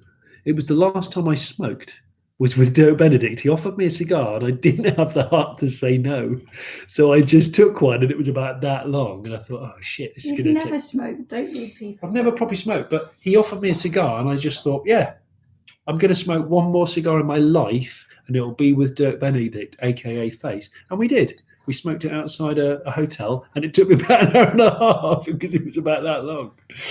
Yeah, it was a really cool day. Do you watch Vin Wiki, David Moore? I don't. I've heard of it, but I don't really know what it is. Probably showing up my age now. GE22, would you ever do the Mongol rally or the Rickshaw run? I did do the Dumble rally. In fact, I've done the Dumble rally 3 times for Teenage Cancer Trust, and that was amazing. Really, really good. Richard Fitton Perkins. Hi, Richard. I'm considering donating you and Richard a $4,000 Phaeton for a round Britain Smith and Sniff tour, black with the yellow logo. You want to donate us a Phaeton to do a British tour? You fill your boots, mate. We'll do it. We have actually talked about doing that. Oh, someone said about Street Hawk. I used to love Street Hawk. You see. But you know, the thing about Street Hawk was I think that fundamentally the motorbike was a bit shit, but it was cloaked with a really good fairing. But I think it was an average motorbike. But I remember they used to speed the footage up. Do you remember the Street Hawk theme? Not massively. That was a tough one. For some reason, I've only got that. When you say Street Hawk, I've got that. I've got Manimal. Do you remember Manimal? Mark R has just pledged some money and said, Mrs. Chops, agree, Airwolf. She loves Airwolf. Tim Simpson, I'm trying to sell my car at the moment, but no luck so far. Oh, hang on. That's just gone. Hang on. I'm trying to sell my car at the moment, but no luck so far. From past experience, where's the best place to sell? Okay, I've had a couple of people tonight say about selling cars. I suppose it depends if you're selling a classic or if you're selling a sort of a second-hand car that isn't a classic. But there's a couple of little things I would say. A, there's a lot of places you can sell free now. Facebook Marketplace, I know, is good for the sort of bargain end. Car and Classic is really good, and there's a few other places. But the thing I can't stress to you enough when you're selling a car, that pictures sell cars and a really thorough description. If you get those two things right, and when I say a thorough description, what I mean is a description so thorough that you're not going to get twats constantly emailing you going, what are the colour of the seats? Blah blah blah. Just be super honest. And what I always try and put at the end of a classified ad or an auction ad is a sort of like good bits, less than good bits. And be honest. If there's a small tear in the seat, just say it and show a picture of it. Because I think honesty is the best policy. But I also think that just make the effort to spend a day cleaning the car. Really clean the car properly. My brother lost his job once. And he was sort of scratching around for about 9 months. And he used to make ends meet by buying a really cheap, mostly Golf car from the secondhand paper, from eBay or from Gumtree. And he used to just spend like 2 days on it, blinging the car, doing a cam belt service, and really going to town. And he made a living from it. And it was really, really good. So I would say I can't stress that enough. Oh, there's so many cool questions coming in from you guys. It's brilliant. I'm really enjoying this. I think I'm a bit pissed, if I'm honest. Your shout for a track day car for 1,500 quid by Dan Rowley or Rowley. Wow. Track day car for 1,500 quid. Do you know what? I'd probably go for a 3-litre Vauxhall Omega. Take loads of weight out of it. Make sure it's a manual. And they've got great steering lock, so they're quite good as a sort of semi-skid car. I could probably have quite a lot of fun, and they're reasonably well made. And you can sell the interior out of it for probably what you bought the car for. Morris Taylor, afternoon from Alberta, Canada. Hello, Morris. Do you know I've never been to Canada? I would absolutely love to go to Canada. Hey, you do a lot of revenue on EV cars, and I enjoy it. Do you people have the Ford Focus Electric in your country? We don't have the Ford Focus Electric. I know they did a couple of Focus BEVs in the States, North America. We didn't get those. And I'm looking forward to the Mustang Mach-E, actually, because I've got no idea whether it's going to be good or not. The shape of it's grown on me. I thought it was a bit weird at first, but... Mr. GSXR, worst travel sickness inducing 70s car as a child.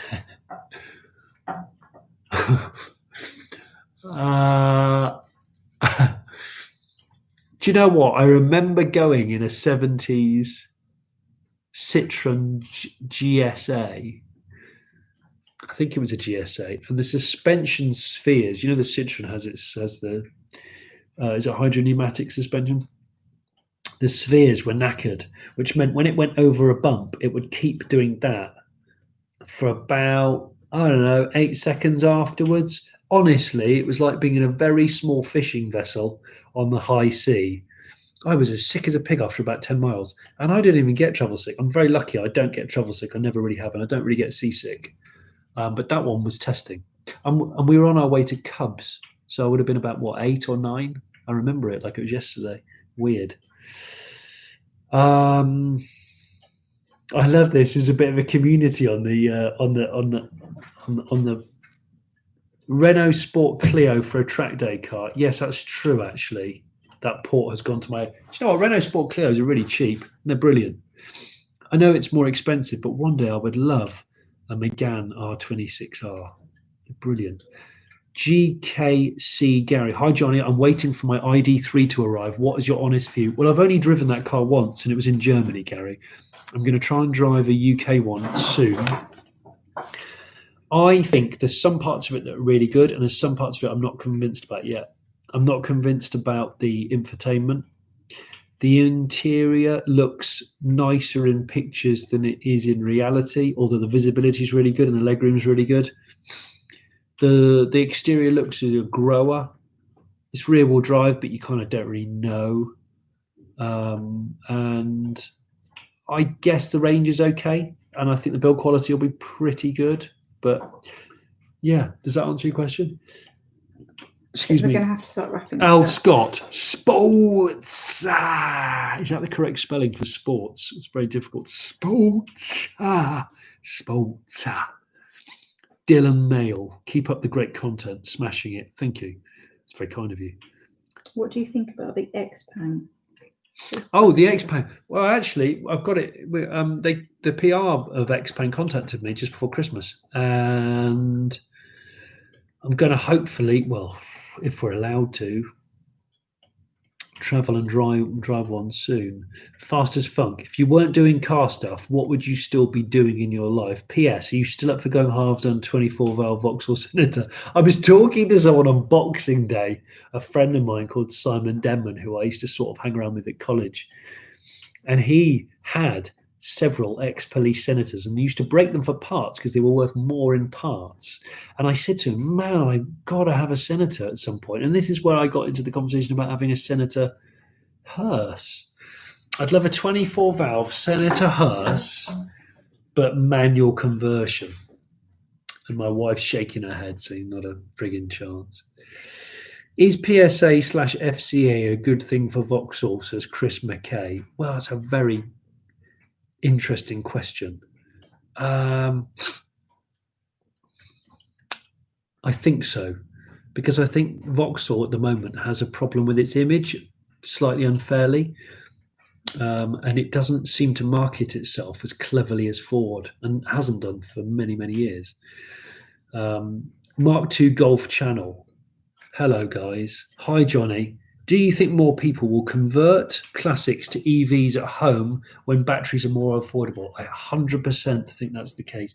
I think we're in this situation now where there's going to be a lot of possible plug and play conversion options that will be sold, so that you can kind of fit what do you call them, subframes, I suppose.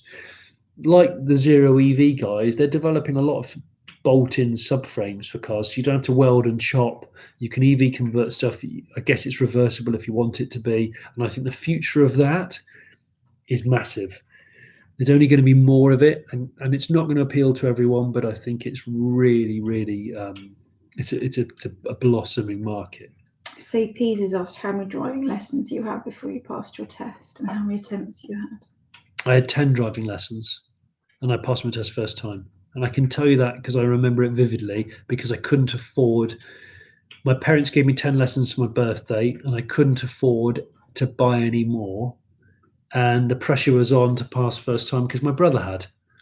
And my brother took the piss out of me. So I had to pass first time.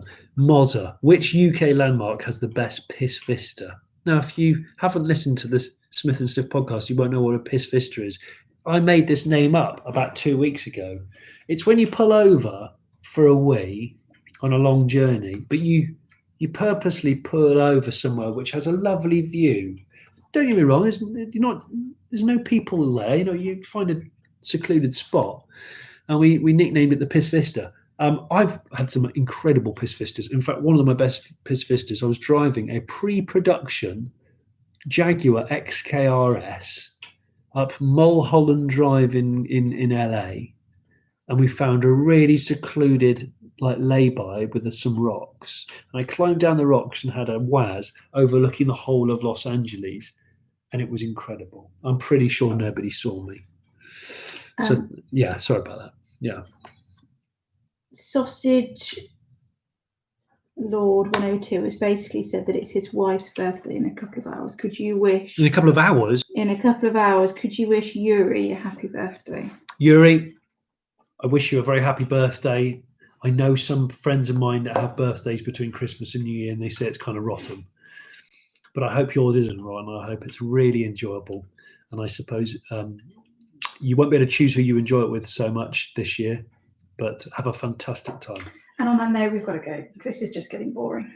Wait, it's not getting boring. This is just getting good. Yeah, but this is going to go live. This is going to go from the stream. So someone's going to look at that. Look at that F1 edition hatchback, Civic Jordan, Rover 200 BRM, Fiat Seicento Sporting, Schumacher, or Renault Clio Williams. Do you know what? The Jordan Civic is a very collectible car now. The Rover BRM isn't, because it's not brilliant, although apparently it does have a limited slip diff, which fits in the gearbox of other Rovers. The Fiat Seicento Sporting, Schumacher. I don't remember that. I remember the Fiat Stilo Schumacher edition, which was just a badge and a fairly average body kit. Renault Clio Williams was a proper car and priced now as such. What is the most pointless car? Suzuki X90, Rob Brady. Do you know what?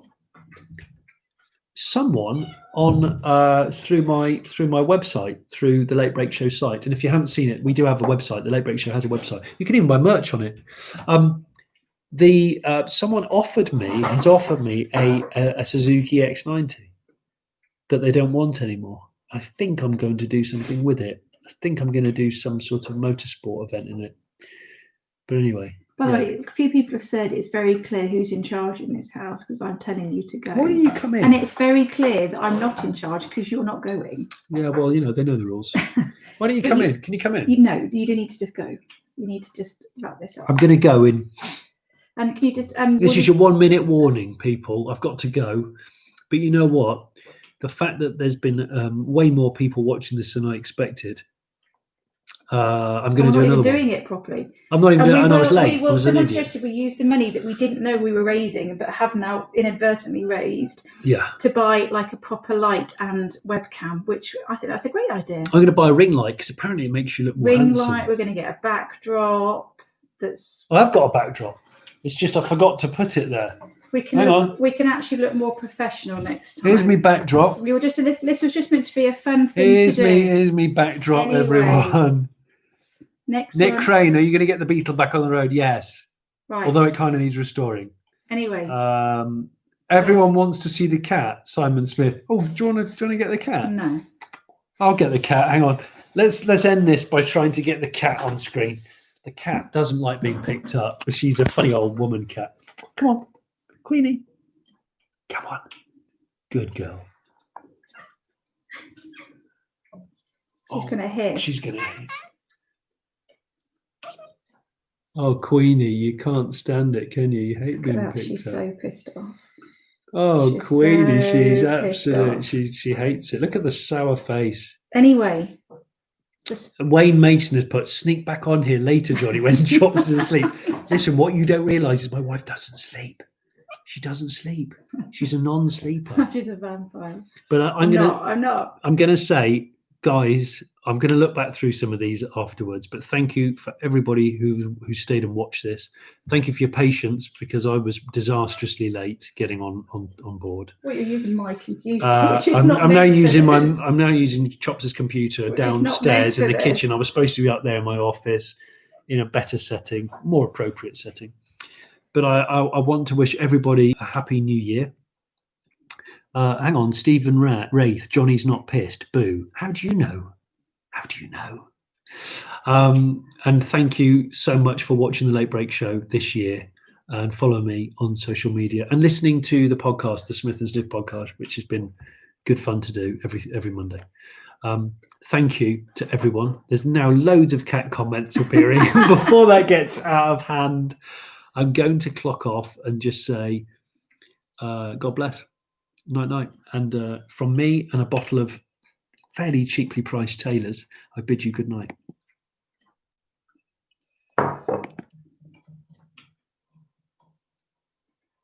I think I'm still streaming. I don't know. Just shut the whole thing down. Yeah, I'm still streaming. Hang on. It's because your computer's really bloody slow. Your computer's crap. Your stream will stop immediately. You will no longer be live. I know that. I know it.